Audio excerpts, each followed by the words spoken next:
Bonjour et bienvenue. Vous écoutez Sangor, une vie pour l'Afrique et la langue française, une série de francophonie sans frontières consacrée à Léopold Sédar Senghor à l'occasion du 20e anniversaire de son décès.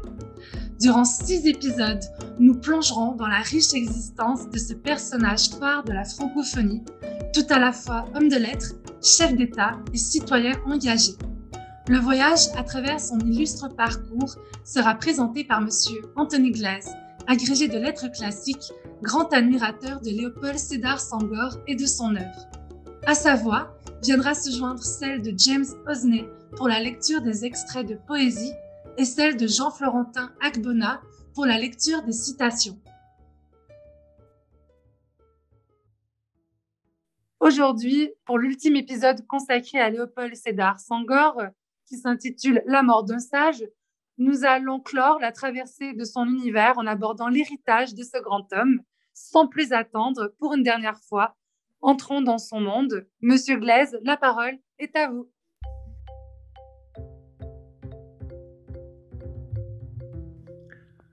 Nous sommes le 20 décembre 2001.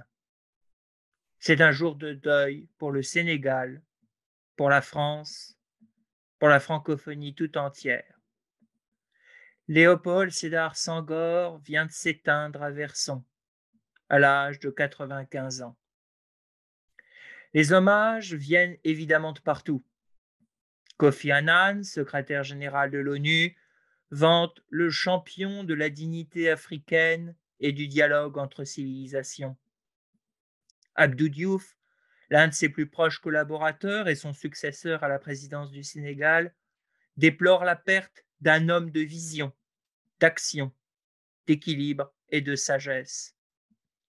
Jacques Chirac, président de la République française, déclare « La poésie vient de perdre un maître, le Sénégal un homme d'État, l'Afrique un visionnaire et la France un ami ». Lionel Jospin, le Premier ministre, a quant à lui salué une figure majeure de l'Afrique indépendante et de la pensée et de la littérature française. Ce dernier qualificatif est éloquent. Par la bouche du chef du gouvernement, la France reconnaissait que Léopold Sédar Senghor, d'une certaine manière, appartenait à son patrimoine, le partageait avec le Sénégal, comme si le poète président ne pouvait pas être d'un seul pays, d'une seule nation. Les obsèques ont lieu peu de temps après, à Dakar. Si le président de l'Assemblée nationale française et le secrétaire d'État français chargé de la francophonie sont présents, ni le président de la République, ni le Premier ministre n'ont fait le déplacement. Cette absence a été très mal perçue par certains milieux intellectuels français. En témoigne tout particulièrement un article d'Éric Orsena, confrère de Senghor à l'Académie française, intitulé « J'ai honte ». Un grand d'Afrique vient de mourir, son dernier vieux, écrit-il. Un grammairien, c'est-à-dire un gourmand de règles sous le désordre du monde. Un poète, c'est-à-dire un chasseur d'échos secrets. Un démocrate, c'est-à-dire un respectueux de la dignité humaine. Un ministre du général de Gaulle, en même temps qu'un militant indomptable de son pays. Un ami indéfectible de la France, en ce qu'elle a d'universel, sa langue, celle de la liberté. 95 années d'une telle existence, ça se salue. On se déplace et l'on ôte son chapeau quand on porte en terre celui qui a si hautement vécu. Eh bien non, nos autorités en ont décidé autrement. Les autorités françaises et internationales se sont rattrapées en 2006. Pour fêter le centenaire de la naissance de Senghor, a été déployé un grand faste de célébrations, de colloques, de cérémonies officielles, de publications en tout genre. Senghor était vivant et bien vivant et le montrait encore.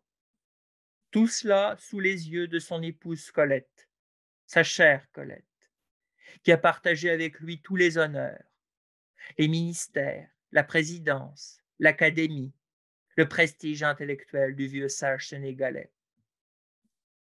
Mais un jour, il faut partir. Elle l'a rejoint en 2019. Ainsi, le Diali, le troubadour, et sa dame, sa princesse de Belleborgue, attendent ensemble la résurrection en laquelle ils ont cru.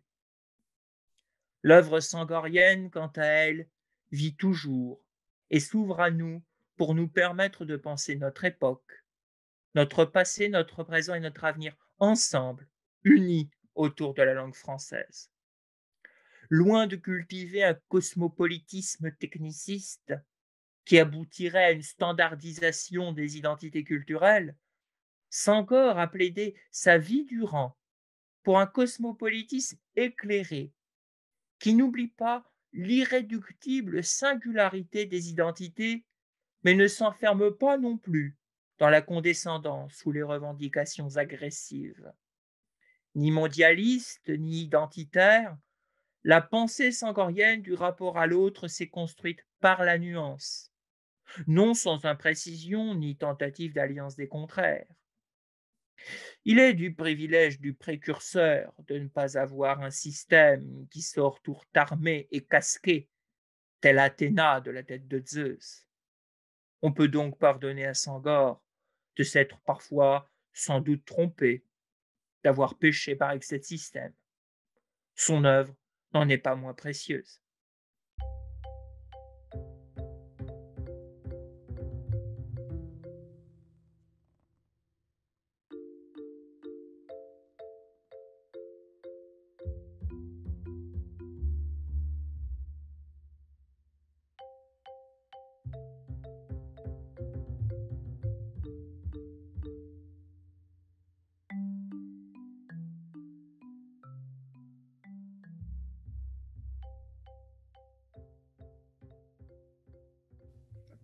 Et d'ailleurs, Anthony, l'œuvre de Senghor n'a-t-elle pas justement toujours suscité de dures critiques?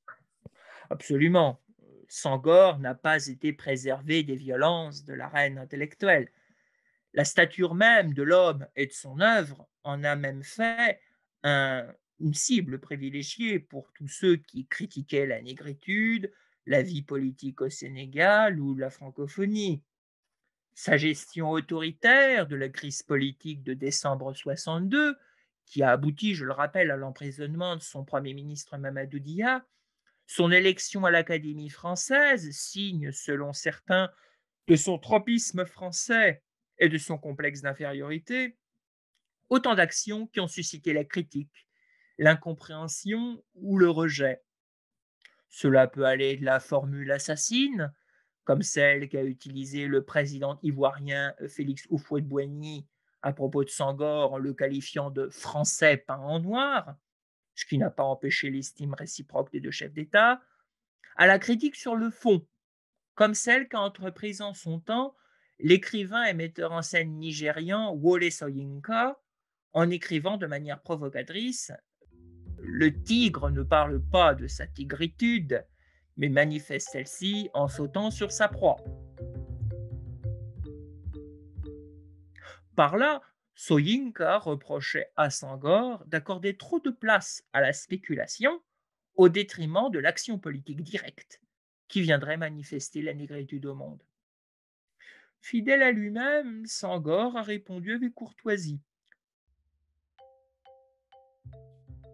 Le tigre ne parle pas de sa tigritude, nous lance notre ami nigérian Wole Soyinka. À quoi je réponds ceci: le tigre ne parle pas de sa tigritude parce qu'il est une bête. Mais l'homme, lui, parle de son humanité parce qu'il est homme et qu'il pense. Ainsi, le sanghorisme est un humanisme. Mais en définitive, la base de toutes ces critiques reste ce qu'on pourrait appeler l'ambivalence fondamentale de la pensée senghorienne, à la fois typiquement française, profondément africaine et résolument universelle. Impossible à classer, parfois difficile à cerner, elle fait encore naître de nombreux questionnements. Pourtant, Senghor en donnait déjà la clé dans Comment les Lamentins vont boire à la source, la postface de son recueil éthiopique. Parce que nous sommes des métis culturels. C'est parce qu'il est métis que Senghor est insaisissable. C'est parce qu'il lit Claudel et vante le roi Kumban Diouf qu'il tend à l'universel. C'est parce qu'il parle le sérère et lit le latin qu'il a acquis une vertigineuse hauteur de vue.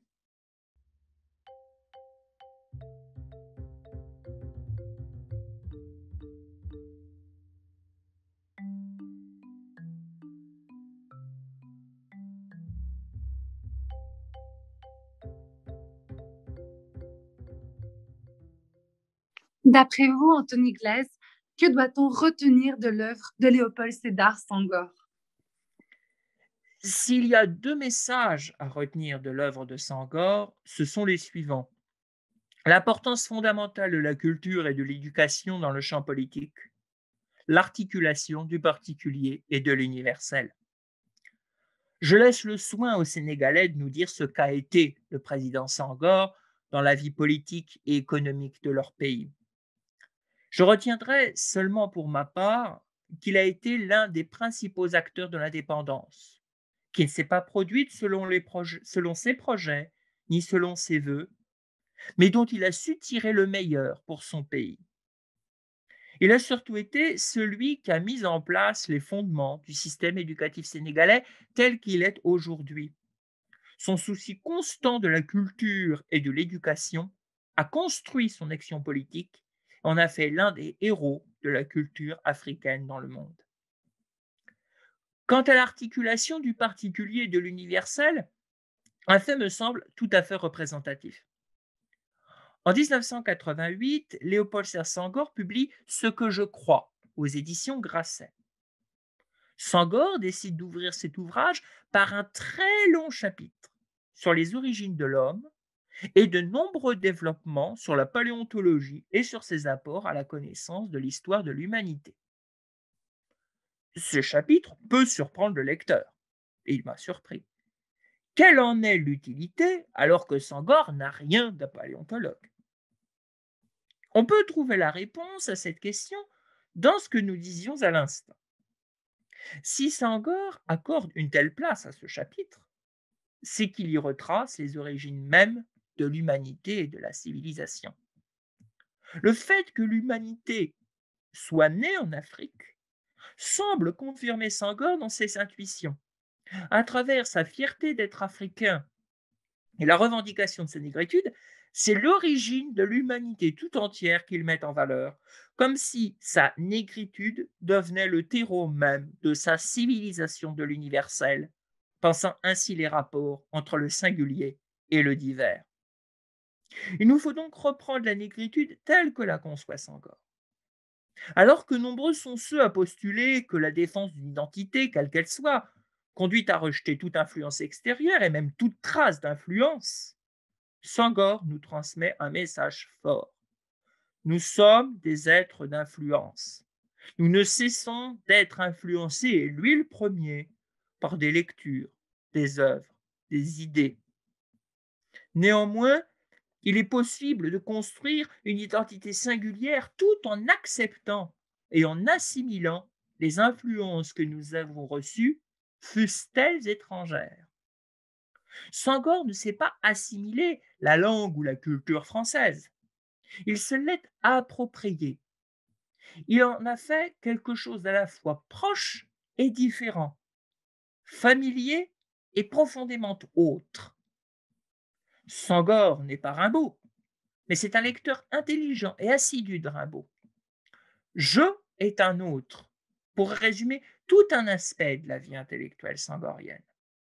Avant d'être un poète, un penseur, un théoricien, Senghor est un lecteur, profondément un lecteur. Il n'a fait que butiner chez les uns et les autres ce qui venait consolider, renforcer, développer son idée maîtresse, celle de la négritude. Cette attitude de grande ouverture intellectuelle ne peut que forcer l'admiration et inspirer l'humilité. S'il fallait résumer cette vie et cette œuvre, je dirais qu'elle nous interpelle toujours en nous disant « La poésie ne doit pas périr, car alors, où serait l'espoir du monde ?» Nous voici arrivés au terme de ce voyage dans la vie et l'œuvre de Léopold Sédar Senghor.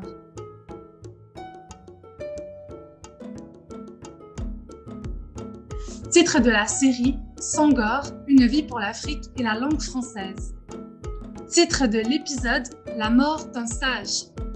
Idée originale Anthony Glaise, à la narration Anthony Glaise, lecture des poèmes et discours James Osney, lecture des citations Jean-Florentin Agbona, animation Mélissa Serrano, musique originale Florent Cheminal, réalisation Sophie Hamel Dufour, une production Francophonie sans frontières 2021.